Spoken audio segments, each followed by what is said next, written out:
Your life is an expression of your programs because 95% of your life comes from the subconscious. What would happen if your subconscious programs matched the wishes, desires, and aspirations you hold in your conscious mind? Twice a day, your brain is prepared to download information, and this is where you can reprogram your subconscious mind. The conscious mind, being creative, can learn from reading a self-help book, going to a lecture, watching a movie. The conscious mind can learn from something as simple as, aha, I just figured it out. So the conscious creative mind has many different ways of downloading information. But the two minds are not connected in the sense that if the conscious mind learns something, does it mean that the subconscious mind has learned this as well? And the answer is absolutely not. The conscious mind learns through its creative processes, but the subconscious mind learns primarily in two ways. I say, so what's different? I say, conscious mind, read a book, watch a movie, hear a lecture, it's downloaded, it already knows. Subconscious mind doesn't learn that way. The subconscious mind is a habit mind. Well, there's two ways to get programs into that subconscious mind. Number one was the way we downloaded information into the subconscious mind in the first 6 or 7 years of life, and that is this. The subconscious mind is operating at a vibrational frequency of theta, which is hypnosis. So it says, oh, yes, you can download information straight into the subconscious if your mind is in a state of hypnosis. So that's one way of acquiring a program. I said, well, the first 6 or 7 years, that's brain of a child is predominantly operating in theta hypnosis, but now you're older, now what do? I go, well, here's an interesting fact. Twice a day, your brain goes through a period of theta vibrational activity. Twice a day, your brain is prepared to download information through hypnosis. I say, well, when does that occur? Well, remember, there are vibrational frequencies that ramp up. When you're sleeping, you're at the lowest vibrational frequency called delta. As you start to wake up, but you're not fully awake, that's twilight reverie. That's where you're just waking up and everything. You're still in a dream world, you're in the real world, you're mixing the two. That's a period called theta. So you go from dead sleep, delta, as you begin to wake, the vibrations start to go up and you're in theta. So there's a period of theta where hypnosis can occur.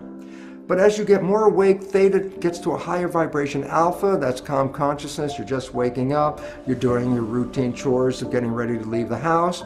And by the time you're getting ready to go to work or at work, your brain ramps from alpha, calm conscious, to beta, which is the active consciousness that we usually engage in the busy world in which we live. Well, then you come back home. Well, you've been operating in beta at work, and guess what? You come home, you start to calm down, your brain slips into the lower vibrational frequency, alpha, calm consciousness, and as you start to get ready to go to bed, guess what? From alpha, it drops down to theta as you start to fall off to go to sleep. And when you finally are in sleep, you go from theta to delta.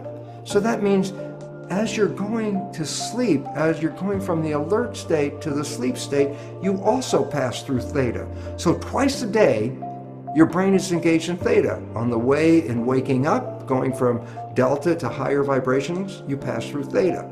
On the way of going to sleep, you go from higher vibrations to delta and again pass through theta. So twice a day, your brain is in a state where it is in a state of hypnosis theta. Hypnosis is indeed the first way the subconscious mind learns. But after you pass 6 or 7 years of age, the subconscious mind learns in a different way, and that is called habituation. Meaning, if you repeat something and repeat it and repeat it, the subconscious mind will download it and make it a habit. So for example, you wanted to learn the ABCs. How did you learn the ABCs? You started A, B, C, D, E, and then you couldn't remember, and then you start A, B, C, D, E, F, G, and you repeat it, and finally you get to Z. And guess what? After repeating the alphabet hundreds of times, there's a point where now it's part of the subconscious. So guess what? It's now downloaded in your mind. If I ask you to give me the sequence of the alphabet, you can simply rattle off unconsciously A through Z without even thinking about it. Why? You created a habit that downloaded the alphabet. So, after you're 6 or 7, and you want to change programming your life, a way of doing it is the conventional way, is creating a habit. repeating something on almost a religious level. Let me just make it clear. A sticky note on the refrigerator is not a habit. A sticky note on the refrigerator is more or less a wish. Every time you look at it, I wish that would be true, but that's not a habit. A habit means you have to do something and repeat it and repeat it and repeat it. That's the way you learn everything after you're 7, and that's how you learn how to drive a car, for example, or the work that you do, or whatever activities you get involved with. When you repeat them, they become habits in the subconscious mind. But now comes a very important issue. What are the programs you have to change in your subconscious mind? Especially important is the fact that most of these programs were introduced into you even during the last stage of pregnancy, the last trimester, in the first 6 or 7 years of your life. So I say to you, well, tell me about the programs that you learned when you were 1 year old. Tell me about the programs you learned when you were 2 years old. And you go, I don't know, I wasn't consciously aware of those things. I go, yeah, because consciousness started more around 6 or so. So I say, well, how do you know then the programs that you have? Here's the fun part of the whole thing. Science has revealed that we operate our lives 5% of the time from the conscious mind, and 95% of the time our behaviors are controlled by the programs in the subconscious mind. What does it mean? It's simple. Your life is essentially a printout of your subconscious programs. That's what you're operating 95% of the time. So you want to know what the programs are? It's very simple. Look at your life. The things that work for you and that come to you and the things that you want come to you because you have programs in the subconscious that encourage their being there. But anything you struggle with, anything you have to work hard at, anything you put an effort into, you're doing that because you're trying to overcome a program of limitation that is preventing you from going there.